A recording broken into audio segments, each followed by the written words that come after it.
ओम श्री परमात्मने नमः। प्रिय मित्रों, मैं डॉक्टर कृष्णपाल त्रिपाठी आप सबका हार्दिक स्वागत करता हूं। मित्रों, मेरा एक विनम्र निवेदन है कि इस समय जो वीडियो देख रहे हैं उसके नीचे यदि लाल रंग से अंग्रेजी में सब्सक्राइब लिखा हो तो उसे एक बार टच कर दें। बगल में एक घंटी नुमा एक आकार उभरेगा, उसे भी एक बार टच कर दें। बस इतना करने से मेरा चैनल सब्सक्राइब हो जाएगा और भविष्य में मैं जो भी वीडियो बनाऊंगा उसकी सूचना आपको तत्काल मिल जाएगी। आप उस वीडियो को देख करके लाभ उठा सकेंगे। यदि इसके पहले आप सब्सक्राइब कर चुके हैं तो दोबारा करने की आवश्यकता नहीं है। मित्रों, आज मैं कुंडली के सर्वाधिक महत्वपूर्ण विषय पर चर्चा करने जा रहा हूँ। वह विषय है जन्म लग्न।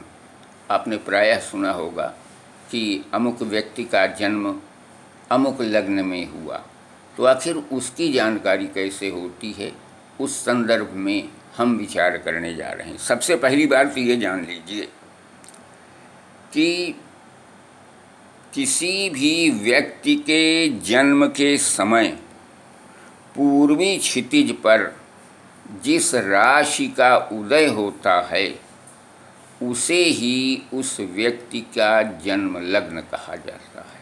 अर्थात जिस समय कोई व्यक्ति पैदा हुआ उस समय पूर्वी क्षितिज पर जो राशि का उदय होता है वह राशि ही उस व्यक्ति की जन्म लग्न कहलाती है। अब ये तो एक सिद्धांत की बात है, विज्ञान की बात है।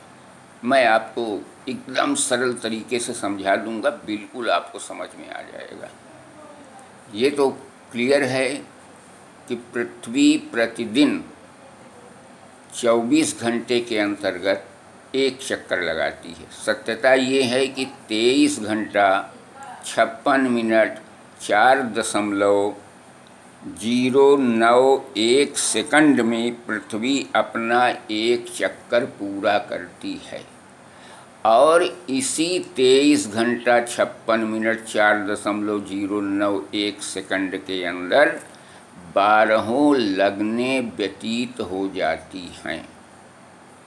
वो क्रम से ही व्यतीत होंगी, लेकिन हर महीने का क्रम एक अलग ढंग का होता है। इसे हम फिर कभी विस्तार से आपको समझाएंगे। फिलहाल आप यही जानिए कि जिस दिन सूर्योदय हुआ थोड़ी देर तक कोई एक लग्न रहेगी, फिर कुछ देर बाद तक थोड़ी देर तक कोई एक लग्न रहेगी, फिर उसके बाद कुछ देर तक कोई एक लग्न रहेगी।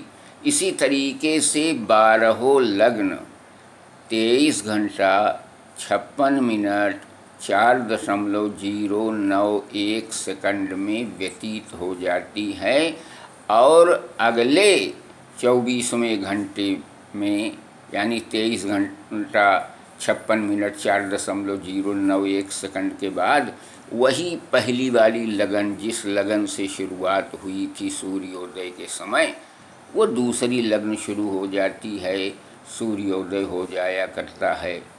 तो ये क्रम है। इन लग्नों का समय एक अलग अलग निर्धारित है। हम फिर विस्तार से उस विषय पर चर्चा करेंगे। इस समय केवल ये आपको दिखाने जा रहे हैं कि वह पृथ्वी किस तरीके घूमती है और किस तरीके से लग्न की जानकारी होती है। वास्तव में ये भचक्र है। भचक्र के अंतर्गत सबसे ऊपर पूरब की ओर आप ये देखिए, मेष राशि है, वृष राशि है, उसके बाद मिथुन राशि, कर्क, सिंह, कन्या, तुला, वृश्चिक, धनु, मकर, कुंभ, मीन, ये निशान बने हुए हैं। इसी तरीके से भचक्र है और इसके बीच में ये पृथ्वी है। यह पृथ्वी का पूर्वी क्षितिज मान लीजिए। आप बहुत विज्ञान में मत जाइए, सरल आसानी से देखिएगा तो आपको समझ में आएगा। और यह पृथ्वी इस तरह घूमती है ऐसे, और 23 घंटा 56 मिनट के अंदर फिर वो एक चक्कर पूरा कर लेती है। तो वो जो 4 मिनट का समय है, उस जैसे मान लीजिए कि यहाँ से शुरू किया पृथ्वी ने, चक्कर लगाया, 23 घंटा 56 मिनट में यहाँ पहुँच गई, 4 मिनट में थोड़ा सा आगे बढ़ी, फिर अगले दिन के 4 मिनट में और आगे बढ़ी, फिर 30 दिन में यहाँ पर आ जाया करती है। यानी एक राशि को छोड़ करके दूसरी राशि के उदय काल में वह पृथ्वी का पूर्वी क्षितिज पहुँच जाया करता है। तो जैसे जैसे दिन का समय व्यतीत होता जाता है वैसे वैसे लग्नों में परिवर्तन होता जाता है। एक नई लग्न लगभग 1.5-2 घंटे 2 घंटे के बाद एक लग्न ख़त्म होती है, दूसरी लग्न शुरू हो जाती है, फिर तीसरी लग्न, फिर चौथी लग्न, फिर 5वीं लग्न, फिर 6वीं लग्न शुरू होती है, फिर 7वीं लग्न शुरू होती है, फिर 8वीं लग्न शुरू हुई, फिर 9वीं लग्न शुरू हुई, फिर 10वीं लग्न शुरू हुई, फिर 11वीं लग्न शुरू हुई, फिर 12वीं लग्न शुरू हुई और उसका अंत हुआ और दूसरे दिन का सूर्योदय और एक नई लग्न के सामने ये पृथ्वी का कोना पहुंच जाता है। क्योंकि वो जो 4 मिनट का पहले पहुंच रही है ना, 24 घंटे के पहले ही ये पहुंच रही, तो 4 मिनट आगे बढ़ेगी, फिर 4 मिनट आगे, फिर 4 मिनट आगे, तो इस तरीके से 30 दिन में लगभग 2 घंटे बढ़ जाया करती है। तो अगर 2 घंटे का टाइम होगा उस लग्न का तो दूसरी लग्न में पहुंच जाएगा, या थोड़ा सा कम ज़्यादा होगा तो आगे पीछे पहुंचेगा। लेकिन एक लग्न को छोड़ करके दूसरी लग्न में यह पृथ्वी का वो पहुंच जाएगा।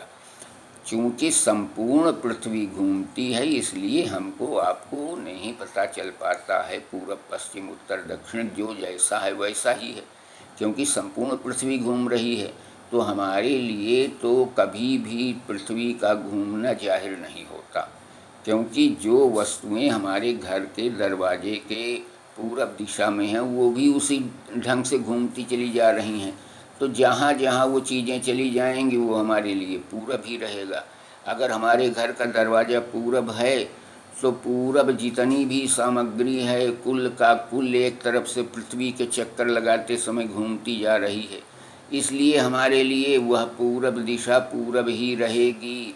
जबकि सत्यता ये है कि पृथ्वी पूरब पश्चिम उत्तर दक्षिण चारों दिशाओं में घूम करके एक बार फिर अपनी वही दिशा में आ जाती है जहाँ से उसने शुरुआत किया था, और वह 4 मिनट का जो अंतर है उसी क्रम से वो बढ़ता चला जाता है।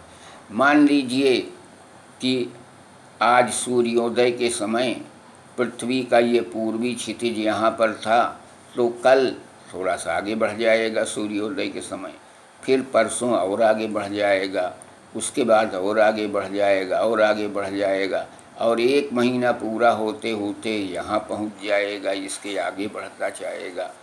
तो इस तरीके से तो आगे बढ़ेगा, लेकिन प्रतिदिन भी यहाँ से घूम रही है पृथ्वी, और वह जो है प्रत्येक 1.5-2 घंटे के अंदर एक खाना आगे डांक जाती है, फिर एक खाना आगे डांक गई, यहाँ डांक गई, यहाँ यहाँ यहाँ, ये वाला हिस्सा केवल घूमता चला जाता है। तो किसी व्यक्ति के जन्म के समय ये वाला हिस्सा जिस राशि के सामने होगा वही उस व्यक्ति की वही राशि जन्म लग्न बन जाएगी। मान लीजिए ये यहाँ और यहाँ के बीच में है, तो इसका मतलब यहाँ से यहाँ तक तो इसी राशि का उदय काल है। तो यहाँ जब पहुँच जाएगी पृथ्वी का ये कोना तो दूसरी राशि का उदय काल शुरू हो जाएगा, और वो दूसरी लग्न शुरू हो जाएगी, फिर यहाँ से तीसरी लग्न शुरू हो जाएगी, फिर चौथी लग्न शुरू हो जाएगी, फिर 5वीं लग्न, 6वीं लग्न, 7वीं लग्न, 8वीं लग्न, 9वीं लग्न, 10वीं लग्न, 11वीं लग्न, और ये एरिया पूरा 12वीं लग्न का हो जाएगा। तो ये पृथ्वी का जो हिस्सा है यही जिस लग्न के सामने अथवा जिन 2 लग्नों के बीच में जन्म के समय रहेगा उन्हीं दोनों के बीच का जो टाइम रहेगा वही उसकी लग्न होगी। यानी यहाँ से यहाँ तक अगर यह कोना है तो वो मेष लग्न ही रहेगा। अगर यहाँ से यहाँ तक ये कोना है तो इसका मतलब वृष लग्न रहेगा।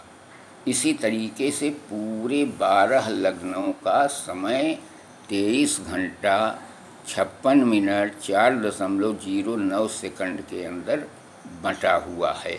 वो कितने घंटे कितने मिनट प्रत्येक को लगते हैं इसके संदर्भ में हम पुनः आपको विधिवत समझा देंगे तब समझ में आ जाएगा। लेकिन ये जान लीजिए कि सूर्योदय के समय जो लग्न है उसके घंटे, 1.5 घंटे, 2 घंटे के बाद दूसरी लग्न शुरू हो जाएगी, फिर अगली लग्न शुरू हो जाएगी। इस प्रकार से जिस लग्न के समय जिस व्यक्ति का जन्म होगा वही उस व्यक्ति की जन्म लग्न हो जाएगी। उदाहरण के रूप में दिनांक 14 अप्रैल 2020 को प्रातः 5:44 पर यदि किसी का जन्म हुआ होगा तो वहाँ पर मेष लग्न होगी, प्रयागराज के हिसाब से मैं बता रहा हूँ। इसी तरीके से जो समय होगा उसी के अनुसार यह लग्न निर्धारित हो जाएगी। और जब लग्न की गिनती हमें मालूम हो गई तो इसी प्रकार से चक्र बना लिया जाएगा। ये लग्न चक्र है और यहाँ पर उस राशि की गिनती लिख दी जाएगी तो वो लग्न अपने आप बताती रहेगी कि कौन से लग्न में जन्म हुआ है। शेष क्रमशः अगर 1 नंबर आएगा तो यहाँ 1, 2 आएगा तो 2, फिर क्रमशः अन्य अंकों को रख दिया जाएगा और ग्रहों को भी उसी तरीके से स्थापित कर दिया जाएगा तो जन्म लग्न बन जाएगा। तो मित्रों, आज यहीं तक हम चर्चा करते हैं। अगले अंक में पुनः एक नए विषय पर चर्चा करेंगे। तो अगर आप मेरे चैनल को सब्सक्राइब कर लेंगे तो इसी तरीके अनेक महत्वपूर्ण चीज़ें मिलेंगी। धन्यवाद, नमस्कार।